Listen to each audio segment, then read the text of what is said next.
like that, I'm back. Hey, just a little update from last time. It was all poopy because it was raining, but then I reached out to a good buddy of mine. He said, Mike, don't worry about it. We're gonna get on the boat, we're gonna scoop them up out the water. So I got old Betsy packed up. She is ready to go. Head down to the Kenai. We're gonna get in the water and we're gonna scoop them out. The numbers are looking way better than it was before. Alright, we'll see you down on the Kenai.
Quick update.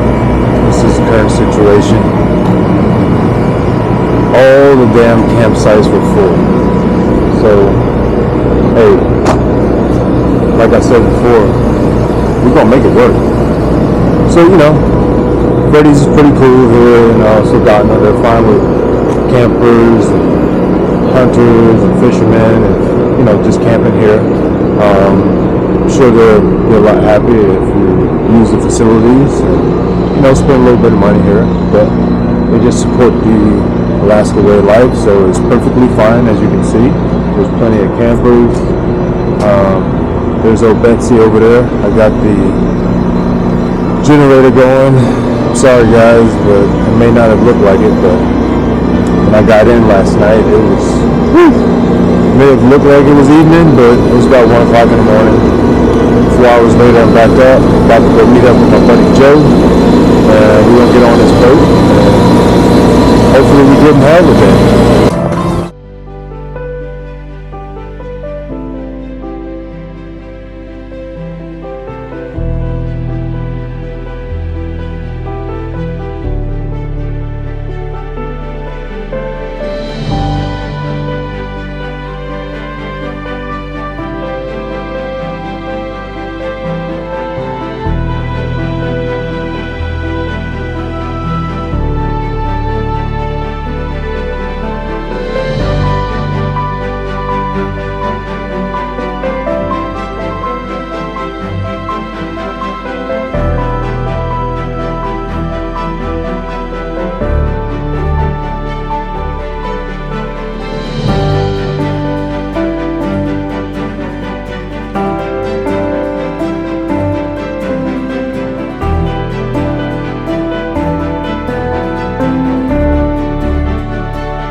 So this has been like eventful. That's the best way I can explain it. So dipnetting didn't go as good as planned. But hey, you know what? It was beautiful. It wasn't raining. Had a good company. Saw some old buddies, some brothers in arms I haven't seen in a while. You know, we managed to get a couple. But I had to switch gears. Alaska always throws a curveball at you. So you gotta figure it out. Called up a good friend. She's more like family. And came down to her cabin. So here's the beast.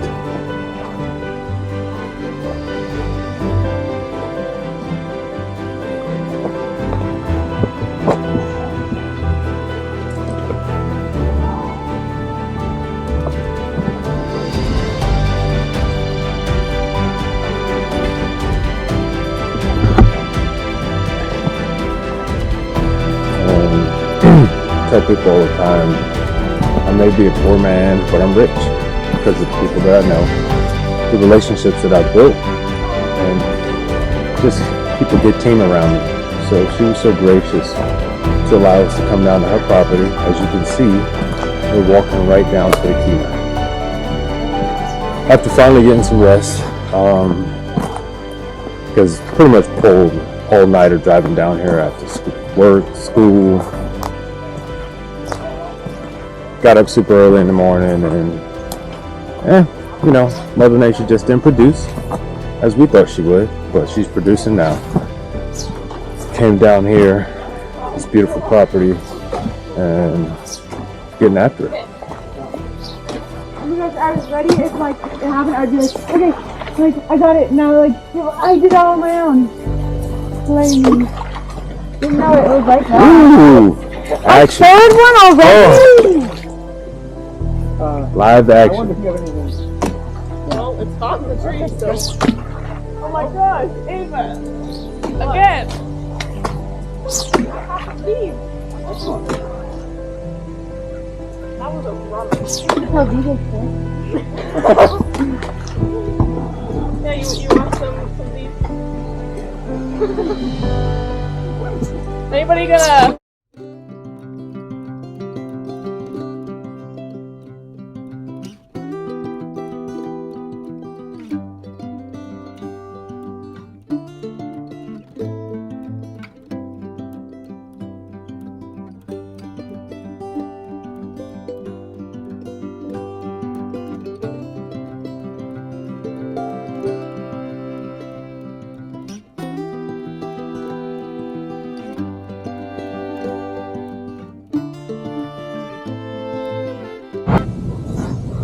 Oh, all right. So weekend trip's done. I learned a lot, especially with this camera here. Unfortunately, I didn't get to capture as much footage as I would want to, but now I know. I need more memory, a lot more batteries, and yeah. So I'll try to get you guys a little bit more action footage next time. I got too mesmerized with the beauty of Alaska, which is kind of what grasped the hold of me and made me want to stake my claims here to begin with. But yeah, so got a lot of good footage if you want to see the scenery. Not a lot of action photos, but I might be able to plug in some still photos in there where we caught some fish. But overall, great trip, good weekend, beautiful weather, and most importantly, we got to get some fish to stock the freezer. So give me a second, take you over to the cooler. Yeah, it's all fresh. It's kind of hard for you guys to grasp how much that is because this is a pretty dang big cooler. My guesstimation is it's about 3.5, 4 foot long, but full of fresh salmon roe that we're going to cure and use that for bait later on in the season for silver salmon, maybe some halibut if we get out in the open water and catch some halibut. But yeah, so I'll show you guys the vacuum sealing process and actually how much salmon this turns out to be. I guarantee you you'll be amazed. Alright, see you in a little bit.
Alright guys, so this is the end of the video.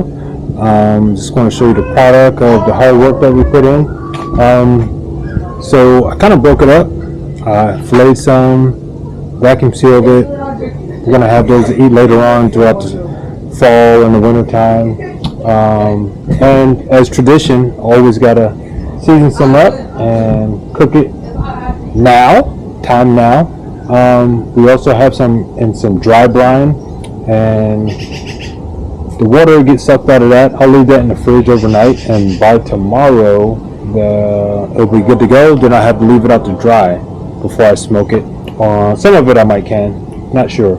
I kind of did that with the shank pieces because I didn't take the time to pull the pin bones out. Too lazy. And once you can it, it'll dissolve those bones anyway, so it'll be like they're not even there. So it's going to show you guys the end product. I told you you'd be surprised how much fish was actually in that cooler. But here you go.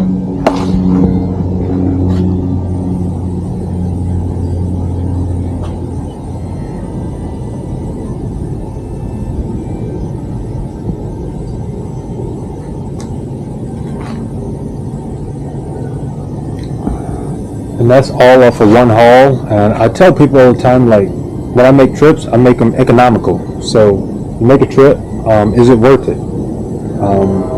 This salmon right here is probably about $15 a pound. So the gas to drive down there, camping, time spent, yeah, you do have memories you create with the family and friends that you're down there with, but is it economical versus just going to the dang fish market and buying it on your own? We stayed down there a few days, we put in the work, and it was definitely worth it. Yeah, so if you got questions about what I use the brine, because I'm going to use this for bait for when I go halibut fishing or when I go silver salmon fishing, or questions about the brine that I use for the salmon that I'm going to smoke and can, or what type of vacuum seal I use, and so on and so forth, feel free to leave me a comment. Alright, don't forget to like and subscribe. Peace.